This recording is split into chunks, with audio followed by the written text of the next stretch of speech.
আমেরিকায় ২০২৪ সালের একটা জরিপ থেকে জানা গেছে যে সেখানে শতকরা ১০০ জনের মধ্যে ২৮ জনের কাছে $১,০০০ নিচে আছে। অর্থাৎ তাদের মাসে চলার জন্য যা দরকার তাও তাদের কাছে নেই। বাংলাদেশ এমন কতজনের কাছে মাসে চলার জন্য টাকা নেই তা কোনো তথ্য জানা যায়নি।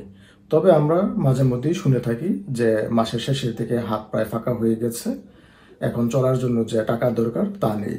সেই ক্ষেত্রে পাশের দোকান বা পরিচিতজন বা কলিগদের কাছ থেকে টাকা ধার দেনা করে মাসের শেষে চলতে হয়। এমন অবস্থা চলার কারণে দেখা যায় যে আর আমাদের মধ্যে সঞ্চয় করার হয়ে ওঠে না। অনেক সময় আমাদের মধ্যে ধারণা থাকে যে আমাকে দিয়ে আর সঞ্চয় হবে না, সঞ্চয় শুধু ধনীদের জন্য। এমন সব ভুল ধারণার কারণে দেখা যায় যে আমরা যে সঞ্চয় করতে পারতাম বা একটা নির্দিষ্ট সময় পর আমাদের কাছে যে টাকা থাকতো তা আর হয়ে ওঠে না।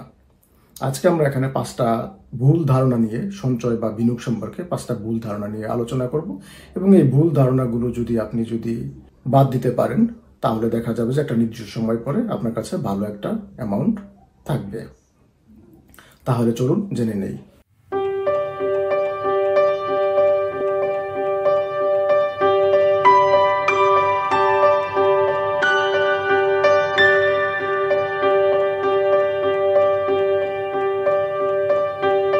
আমরা আমাদের এই ট্যাক্সপার্ট ইউটিউব চ্যানেলে ট্যাক্স এবং personal finance related video upload করে থাকি। আপনি যদি আমাদের এই ভিডিওগুলো আপডেট পেতে চান তাহলে আমাদের চ্যানেলটি সাবস্ক্রাইব করে রাখুন। যখন আমরা নতুন কোনো ভিডিও আপলোড করব তখন আপনি সাথে সাথে নোটিফিকেশন পেয়ে যাবেন। ভিডিওটি দেখার পরে যদি কোনো প্রশ্ন থাকে তাহলে কমেন্ট করুন, আমরা চেষ্টা করব সেসব প্রশ্নের উত্তর দেওয়ার জন্য। তাহলে এবার চলুন সরাসরি মূল আলোচনায় ফিরে যাই। আমরা সঞ্চয়ের ক্ষেত্রে প্রথম যে ভুলটি করি সেটি হলো যে আমরা অনিয়মিত সঞ্চয় করে থাকি, অর্থাৎ আমাদের সঞ্চয়টা নিয়মিত না। এই ক্ষেত্রে সঞ্চয়টা এই জন্য গুরুত্বপূর্ণ যে কোনো সময় কিন্তু আমাদের টাকার দরকার হতে পারে, ভবিষ্যৎ সবসময় অনিশ্চিত। তাই সবসময় ফাইন্যান্সিয়াল যারা অ্যাডভাইস দিয়ে থাকেন তারা বলেন যে আমাদের কাছে সবসময় একটা জরুরি তহবিল থাকা দরকার। জরুরি তহবিলটা হলো যে আপনার কাছে আগামী 3 মাস চলার মতো বা 6 মাস চলার মতন আপনার কাছে টাকাটা যাতে থাকে। এটার কারণ হলো যে কোনো সময় আমাদের কিন্তু আমরা যারা চাকরি করি আমাদের চাকরি চলে যেতে পারে, বা আপনি হয়তো এখন ভাবছেন যে চাকরি করবেন না, আপনি নিজের মতো একটা ব্যবসা করবেন। তাহলে সেক্ষেত্রে কিন্তু দেখা গেল যে আপনি 3 মাস বা 6 মাস যদি আপনার টাকা থাকে তাহলে এই সময়টা আপনি ফ্যামিলির খরচ চালাতে পারলেন এবং এই ফাঁকে আপনার একটা চাকরি বা আপনার নিজের মতো ব্যবসা শুরু করতে পারেন। এখন আপনি যখন এই জরুরি সঞ্চয় বা জরুরি যে তহবিলটা আছে, জরুরি ফান্ড, সেটা এমার্জেন্সি ফান্ড যেটা আমরা বলে থাকি, এটা যদি করতে চান তাহলে কিন্তু আপনাকে নিয়মিত সঞ্চয় করে যদি যান তাহলে এই টাকাটা জমানোটা খুবই সহজ। নিয়মিত যাতে সঞ্চয় করতে পারেন এর জন্য আপনি একটা বাজেট তৈরি করতে পারেন যে আপনার মাস শেষে কত খরচ হলো, কোন কোন জায়গায় খরচ হলো, এগুলো যদি আপনি বাজেট করে যদি করতে পারেন তাহলে কিন্তু ট্র্যাক করা যায় যে কোথায় খরচটা বেশি হচ্ছে বা কোথায় আপনার দরকার নেই তারপরেও খরচটা হচ্ছে। এই খরচগুলো আপনি নিয়ন্ত্রণ করতে পারবেন আগামী মাস থেকে। তাহলে আপনার হয়তো কিছু টাকাটা সেভ হবে যেটা আপনি সঞ্চয় করতে পারবেন।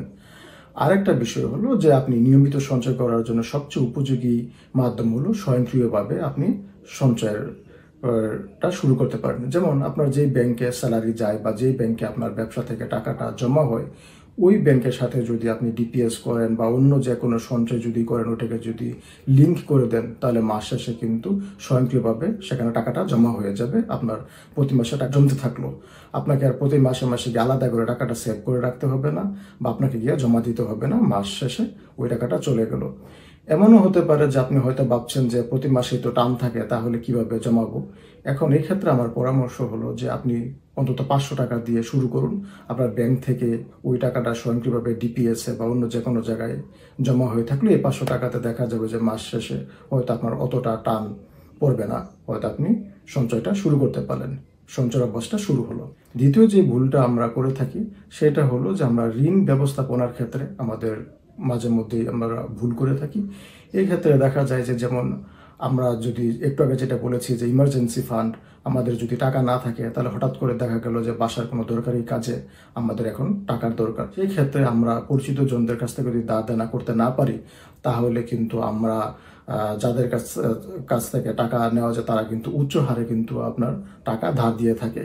এই ক্ষেত্রে দেখা গেল যে আপনাকে অনেক সুদে আপনাকে টাকা ধার নিতে হলো এবং এই সুদের টাকা দিতে গিয়ে দেখা গেল যে আপনার অনেক কিন্তু টাকা কিন্তু চলে গেল।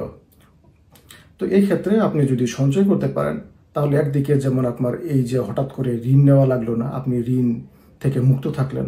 আরেকটা বিষয় হলো যে যদি ঋণ নেওয়াই লাগে তাহলে আপনি চেষ্টা করুন যাতে আপনি যেখানে সুদের পরিমাণ কম সেখান থেকে যাতে আপনি ঋণটা নিতে পারেন। আরেকটা বিষয় হলো আপনার যদি হঠাৎ কোনো কিছু যদি কেনা লাগে তাহলে আপনার যদি ক্রেডিট কার্ড থাকে তাহলে আপনি ক্রেডিট কার্ডও ব্যবহার করতে পারেন।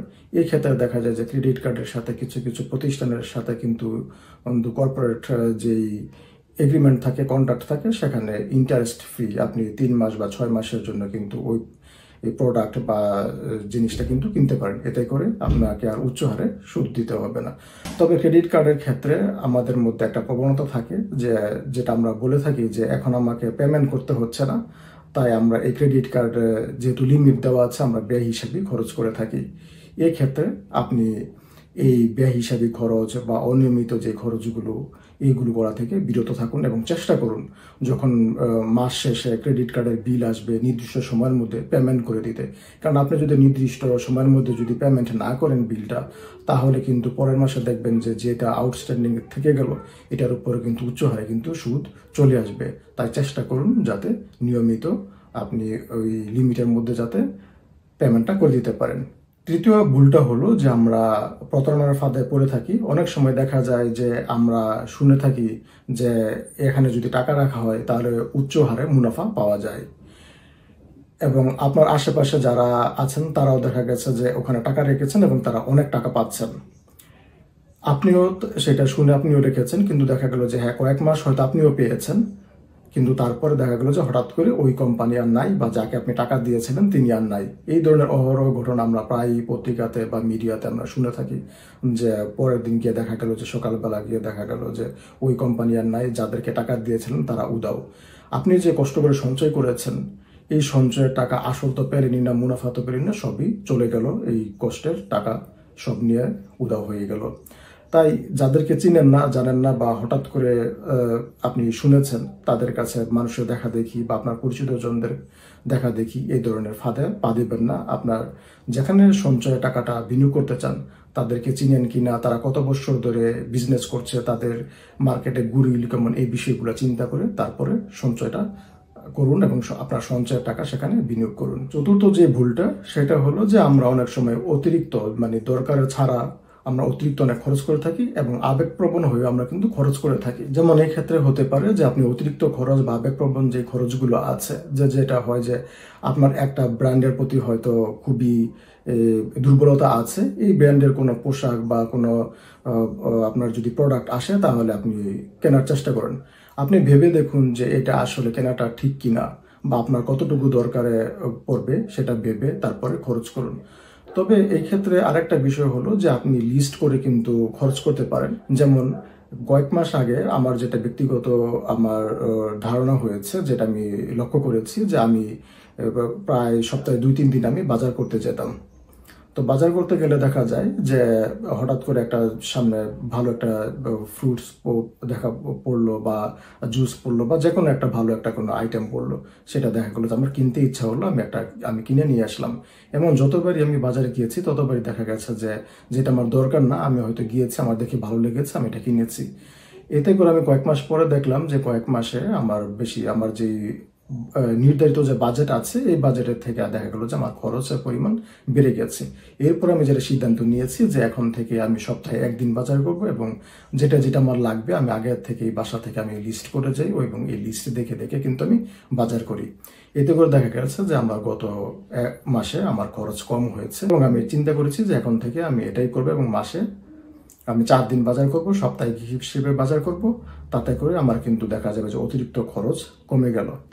আরেকটা বিষয় হলো যে আপনারা যখন বাজার করবেন তখন আরেকটা কাজ করতে পারেন, যেটা আমিও করি, যে এখানে আমি যে অস্ট্রেলিয়াতে আছি এখানে প্রায় দেখা যায় যে বিভিন্ন বিষয়ে যেমন এই সপ্তাহে হয়তো একটা প্রোডাক্টে ডিসকাউন্ট দিয়েছে, 50% ডিসকাউন্ট দিয়েছে, আর একটা সপ্তাহে গিয়ে দেখা যায় যে আরেকটা প্রোডাক্টে ডিসকাউন্ট দিয়েছে। তাই আমি যখন ডিসকাউন্ট পেয়ে যাই 50% বা 40% যখন ডিসকাউন্ট পেয়ে যাই তখন আমি একসাথে 1 মাসের বাজার করে রাখি, যেটা শুকনা জিনিস, যে নষ্ট হবে না, আমি রেখে রেখে আমি ওইটা কাজে লাগাতে পারবো বা সংসারের কাজে লাগবে, ওই জিনিসগুলো আমি কিনে রাখি। এতে করেও কিন্তু অনেক সেভ হয়। আপনারাও এটা ভেবে দেখতে পারেন। স্মার্ট ভাবে আমরা স্মার্টভাবে পরিকল্পনা করতে ভুল করি। দেখা গেল আপনি যে ব্যাংকে স্যালারি পাচ্ছেন বা আপনি যেই ব্যাংকে লেনদেন করেন নিয়মিত, আপনার ওই ব্যাংকে কিছু টাকা রয়ে যায়। এটা যদি সঞ্চয় হিসাব হয়ে থাকে বা চলতি হিসাব হয়ে থাকে, চলতি হিসাবে তো কোনো মুনাফা পাওয়া যায় না, সঞ্চয় হিসাবে খুবই কম কিন্তু মুনাফা পাওয়া যায়। আপনি যদি পোস্ট অফিস যে সাধারণ হিসাব আছে, আপনি যদি ওই হিসেবে যদি টাকা রাখেন, তাহলে কিন্তু প্রতি মাসে মাস শেষে আপনি কিন্তু 7.5% করে মুনাফা পাবেন। অন্যদিকে আপনি সঞ্চয় ব্যাংকে কিন্তু 2% বা 3% আপনি মুনাফা পাচ্ছেন। যদি পোস্ট অফিস সেভিংসে যদি আপনি যদি টাকা রাখেন, তাহলে কিন্তু 7.5% করে আপনি মুনাফা পাচ্ছেন। তাহলে আপনার এখানে কিন্তু মুনাফাটা কিন্তু বেশি। আপনার মাস শেষে যত টাকাই থাকুক, আপনি কিন্তু এখানে কিন্তু ভালো একটা টাকা কিন্তু বাড়ছে। আরেকটা বিষয় হলো যে আপনি যদি সঞ্চয়ের টাকা যদি বিনিয়োগ করতে চান বা আপনার যে সঞ্চয় বা বিনিয়োগ আছে, এটা আপনি যেখানে বিনিয়োগ করবেন বা সঞ্চয়ের টাকাটা যেখানে রাখবেন, সেখান থেকে যে মুনাফাটা পাচ্ছেন, ওই মুনাফা থেকে কোন খাতে কত টাকা রাখলে আপনার উৎসে কর কর্তন করা হয়।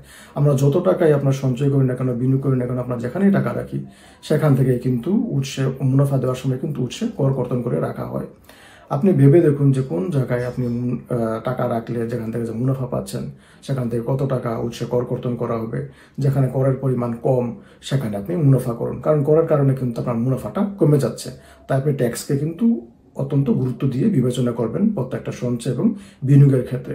যেমন ধরুন, আপনি যদি সঞ্চয়পত্রে বিনিয়োগ করেন, তাহলে কিন্তু সঞ্চয়পত্র থেকে যে মুনাফাটা দেওয়া হয়, সেটা কিন্তু চূড়ান্ত কর, অর্থাৎ উৎসের থেকে যে কর কর্তন করা হবে সেটাই কর, আপনাকে আর নতুন করে আর কোনো কর দিতে হবে না। আপনি যদি করদাতা হয়ে থাকেন, তাহলে আপনার যদি আয়ের পরিমাণ বেশি হয়ে থাকে, তাহলে কিন্তু যে আপনি যে ব্যাংকে টাকা রেখেছেন বা আপনি যে বন্ড কিনেছেন, সেখান থেকে যে মুনাফা পেয়েছেন, সেটা কিন্তু আপনার নিয়মিত অন্যান্য যে আয় আছে তার সাথে যোগ হয়ে কিন্তু আপনার ট্যাক্সের পরিমাণ বেড়ে যেতে পারে। তাই আপনি চেষ্টা করুন, আপনি আগে থেকে খোঁজ খবর নেন যে কোথায় আপনি ট্যাক্সের বেনিফিট পাবেন, এবং এর কারণে আপনার ট্যাক্সের পরিমাণ কম হবে, যাতে করে আপনি মুনাফাটা বেশি পান। আপনি যদি করদাতা হয়ে থাকেন, তাহলে আপনার জন্য এই টিপসটা খুবই গুরুত্বপূর্ণ। যেমন হলো যে আপনি যদি বিনিয়োগ করেন, তাহলে কিন্তু এই বিনিয়োগ থেকে আপনি একদিকে মুনাফা পান এবং অন্যদিকে কিন্তু আপনি বিনিয়োগ ভাতা থেকে কিন্তু কর রেয়াত পেতে পারেন। আপনি জানেন যে আপনি যখন ট্যাক্স ক্যালকুলেশন করেন, তখন কিন্তু এই ট্যাক্স ক্যালকুলেশন করার সময় যে ট্যাক্স লায়াবিলিটি যেটা আসলো, সেটা থেকে কিন্তু কর রেয়াত বা ট্যাক্স রিবেট কিন্তু বাদ দেওয়া যায়। আপনি কিছু কিছু নির্দিষ্ট খাতে যদি বিনিয়োগ করেন বা সঞ্চয় করেন, সেই সঞ্চয় বা বিনিয়োগ কিন্তু আপনি বিনিয়োগ ভাতা হিসেবে দেখিয়ে কর রেয়াত নিতে পারেন এবং আপনার করের পরিমাণ কিন্তু কমাতে পারেন। অর্থাৎ একটা বিনিয়োগ করে আপনি একদিকে যেমন মুনাফা পাচ্ছেন, আরেকদিকে আপনি আবার করের রেয়াতের মাধ্যমে কিন্তু আপনার ট্যাক্সের পরিমাণ কমাতে পারছেন, অর্থাৎ এখানেও কিন্তু আপনার সেভ হচ্ছে। আপনি চেষ্টা করুন একটা বিনিয়োগ থেকে বা একটা সঞ্চয় থেকে আপনি যাতে আর্থিকভাবে লাভবান হতে পারেন। তাহলে কিন্তু আপনার আর্থিক সাফল্য বা আর্থিক যেই আপনার লাভ, সেটা কিন্তু বেড়ে যাবে। আপনি এভাবে চিন্তা করে তারপরে হলো আপনি বিনিয়োগ করুন বা সঞ্চয় করুন, যাতে করে আপনি দ্রুত বা আপনি যাতে আর্থিক সাফল্য যাতে পেতে পারেন। আজ তাহলে এ পর্যন্তই। ধন্যবাদ।